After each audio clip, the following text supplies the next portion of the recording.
이 부분에 대해서 첨예하게 정말 다툼이 있었는데요. 입원이라고 되어 있으니까 보험회사는 입원 일당에 대한 보험금 지급 사유가 발생을 했기 때문에 결국 고주 의무를 위반한 것이다, 이렇게 주장을 했던 것이죠.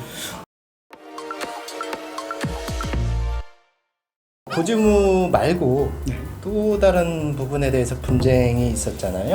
네, 맞습니다. 어떤 건가요? 피보험자가 간질을 앓고 있었고 이로 인한 약물을 복용하던 중에 사망을 했기 때문에 보험회사는 외부적인 원인이 아니라 기존 질병의 원인이 돼서 사망을 했다, 그렇기 때문에 보험금을 지급할 수 없다라고 했었습니다.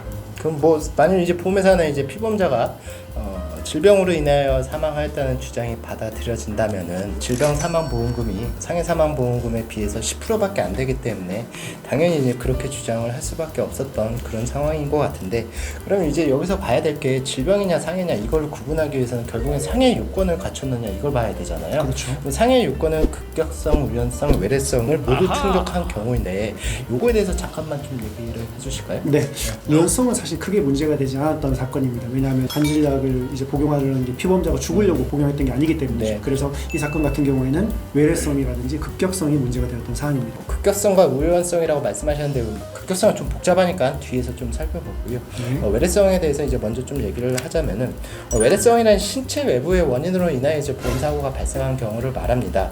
약물이라는 거는 그러면은 결국엔 신체 외부의 원인이 맞을 것 같은데 그건 또 아니라고 했나요? 크죠. 당연히 이제 그렇게 볼 수 있는데 보험회사는 이제 사망 진단서 상에는 병사로 기재가 되어 있고 이제 진균 감염이라는 것이 이제 무종균하고 유사하기 때문에 상해 보험금을 줄 수는 없다, 이렇게 이제 얘기를 했던 사안입니다. 그러니까 이제 아무리 이제 뭐 사망진단서상 이제 외인사가 아니라 이제 병사라고 기재가 되어 있다고 하더라도 병원에서는 그 사망의 원인에 대해서는 이제 그 약물 부작용으로 적혀 있었고, 그렇죠. 또 소견서나 이제 의무기록지를 여러 번 거기서도 이제 계속 약물 부작용 때문에 그런 거다 이렇게까지 얘기를 했는데 그거를 외부 원인이 아니다 이렇게 또 주장을 했다는 거잖아요. 그렇죠. 보험사는 이제 그렇게 주장을 했었습니다. 저희는 비록 이제 사망 진단서에 병사라고 적혀 있지만 만약 피보험자가 해당 약물을 복용하지 않았더라면 죽지 않았을 것이기 때문에 피보험자의 직접적인 사망의 원인은 약물이라고 저희는 주장을 해보십니다. 또 이제 이에 더하여 이제 피보험자 유가족이 약물 부작용 때문에 의약품안전관리원이라는 곳에 이제 피해 구제를 요청을 했는데요. 의약품안전관리원에서도 약물 부작용으로 인해서 사망한 것이 맞다라고 결론을 내려서 유가족에게 그 보상금을 지급하게 되었는데요. 뭐 그렇다면은 뭐 외래성을 인정받는 데는 이것까지 있으니까 더 쉽지 않았을까요? 그죠. 저 역시도 사실 외래성에 대한 부분은 크게 문제가 되지 않는다고 생각을 했었는데 보험회사에서는 뭐 이제 보험 소송을 진행하다 보면 이것저것 끼워 맞추기 식으로 이런 것들도 주장을 하곤 합니다. 그런데 이제 문제가 되었던 거는 앞서 말씀하신 대로 이제 급격성이 바로 문제가 좀 많이 되었었죠. 뭐 소송하다 보면 이게 치사해지기도 하죠. 그렇죠. 소송의 특성상 그렇게 될 수밖에 없습니다. 뭐 그러면은 뭐 급격성에 대해서 이제 좀 봐야 될 것 같기는 한데, 급격성이라는 이제 단어를 보면은 뭐 시청자 여러분들 대충 아시겠지만 시간적으로 빨리 급박하게 이렇게 이제 발생하는 것을 말하잖아요. 맞습니다. 간단히 보면 그렇게 이제 말씀드릴 수가 있는데 이번 사례 같은 경우에는 이제 피보험자가 약물을 복용하자마자 이제 부작용이 바로 발생했던 것이 아니라 약 한 달간 복용을 했기 때문에 네. 시간적으로 급박한 순간은 이제 사실 아니었던 것이죠. 네.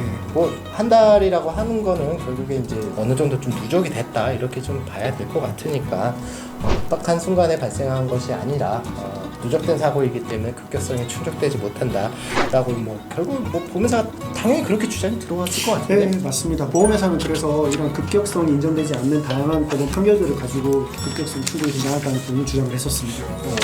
어떤 내용의 판결이었을까요? 보험회사가 주장했던 부분 중에 이제 대표적인 판례는 스테로이드 약물을 몇 달간 복용하던 중에 이에 대한 부작용으로 고관절에 우열성 괴사가 발생을 했고 피해자의 보험금을 따라서 청구를 했던 사안인데, 이 경우에는 스테로이드 부작용은 맞으나 몇 달만 복용을 했기 때문에 급격성이 인정되지 않았다라고 판시한 판례가 있었습니다. 과거에는 이러한 부작용에 대해서 금감원이나 법원에서는 급격성을 인정을 해서 보험회사한테 보험금 지급을 하라는 그런 판결이었는데, 뭐 이와 반대되는 판결이 나오긴 나왔네요. 근데 그러면은 뭐 소비자한테 좀 불리한 판결이지 않을까 싶기도 합니다. 근데 이제 뭐 제가 이제 변호사님께 이제 좀 하나만 여쭤보려고 한다면은 길을 가다가 이제 넘어지거나 자동차를 운전하다가 사고가 발생한 경우는 이건 시간적으로 급박하게 발생한 건 맞잖아요. 그렇죠. 그러니까 얘는 이제 급격성이 크게 문제가 되지는 않을 텐데, 우리가 뭐 영화 같은 데 보면은 이제 특히나 이제 범죄 영화 이런 데를 보면은 네. 이제 나쁜 놈들이 이제 그 주인공이나 사람들을 이제 폐차장 이런 데 끌고 가가지고 거기서 이제 죽이려고 하잖아요. 그렇죠. 그래서 이제 그 차량에 이제 태워놓고 그 폐차 기계에 넣어가지고 압축기로 이렇게 눌러가지고 이제 결국엔 사망을 시키려고 하는데 그 과정에서 뭐 간혹 이제 뭐 주인공이나 조력자들이 나타나서 살려주고 이렇게 되는데 그렇죠. 만약에 그 살려주지 않는다라면 결국에는 그 사람은 사망을 할 거란 말이에요. 그렇죠. 근데 얘가 땅 이렇게 해가지고 사망하는 건 아니란 말이죠. 그렇죠. 천천히 내려오죠. 압박이 되면서 사망을 할 텐데 그 압박이 내려온다는 건 뭐 1, 2분은 시간이 걸릴 거란 말이에요. 그렇죠. 그러면 이거는 급격성이 충족이 안 되나요? 그렇죠. 방금 말씀하신 이런 부분들이 보험회사가 주장했던 논리였습니다. 하지만 이제 법원에서는 반대되는 판결도 되게 네네. 많은데요. 예를 들면 히말라야 산맥을 등반을 하다가 고산병으로 인해서 사망한 사안에서 물론 등반 과정이라는 이런 수십 시간의 어떤 과정이 누적이 되어 있겠지만 법원에서는 급격성이 있다고 판단했었습니다. 그리고 또 다른 사례에서는 한여름 동안 이제 점심시간에 술을 이제 한잔 하고 나서 차 안에 들어서 잠을 자던 중에 사망을 한 사안이 있었는데 그것도 이제 잠을 자던 도중에 사망을 했기 때문에 바로 사망한 것도 아니었고 심지어 술을 먹은 이후에 15시간 이후에 이제 사망을 했던 사건이었습니다. 그런데도 불구하고 법원은 급격성을 인정을 해줬었습니다. 그럼 이제 결국에는 이제 급격성을 정리하자면은 뭐 시간적으로 급박한 순간 이것만은 아니라는 의미예요. 맞습니다. 네, 오늘 바로 말씀드리려고 했던 핵심적인 부분인데요. 시간적으로 급박한 순간뿐만이 아니라 보험회사에서는 피보험자가 보험사고를 예견할 수 없던 순간에 발생하는 것도 급격성을 충족한다고 봐야 되는 것이고 급격성 자체는 사실 뭐 이제 상해에서는 크게 영향력이 있거나 논의되는 부분은 사실은 아닙니다. 그래서 이런 부분들이 영향력이 없다는 부분들도 이제 논문이나 판결들에서도 많이 이제 찾아볼 수가 있습니다. 또 제가 알고 있는 판결들도 급격성을 그다지 중요하게 판단하지 않는 것 같은데요. 그럼 이번 사례 같은 경우에는 서로 쌍방간의 주장에 대해서 해당 법원에서는 어떻게 판단을 해줬을까요? 네, 손사님께서 이제 말씀하신 것처럼 이 사례에서 법원은 급격성에 대한 부분은 따로 판결문에서 판단을 하지 않았습니다. 그래서 외래성에 대해서는 사망 진단서상 병사라고 적혀있다고 하더라도 약물 부작용이 주된 사망의 원인이었기 때문에 외래성이 인정이 되고 아까 말씀드렸듯이 우연성도 충족이 되기 때문에 상해 사망 보험금의 지급 책임이 있다라고 판단을 하였습니다.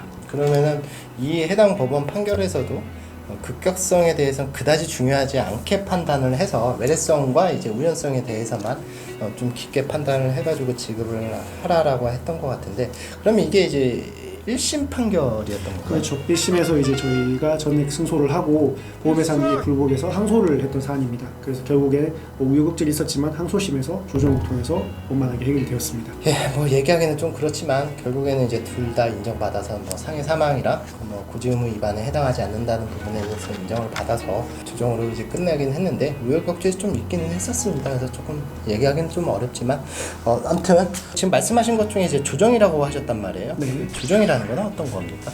조정이라는 것은 이제 재판 과정 중에 있는 하나의 절차인데요. 네.